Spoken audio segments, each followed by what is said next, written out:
Alloh yozgan bo'lsa, butun dunyo qarshi bo'lsa ham keladi shu narsa. Endi Alloh sizga kelishini yozmagan bo'lsa, butun dunyo shuni qilib beramiz senga deb tursa ham kelmaydi. Bu ishonch deyiladi bu. Albatta Alloh o'zining hikmati, buyukligi sababli xotirjamlik va xursandchilikni rozilik va ishonchga joylab qo'ydi. G'am, qayg'uni esa shak, shubha va norozilikka joylab qo'ydi. Diqqat qilinglar. Albatta Alloh taolo o'zining hikmati va buyukligi sababli xotirjamlik va xursandchilikni rozilik va ishonchga joylab qo'ydi. G'am, qayg'uni, shak, shubhani esa norozilikka joylab qo'ydi. G'am, tashvish, shubha bo'lib yotibdimi?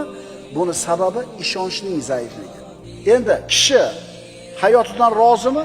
Xursand yashayaptimi? Demak, buni ishonchi o'zini o'rnida.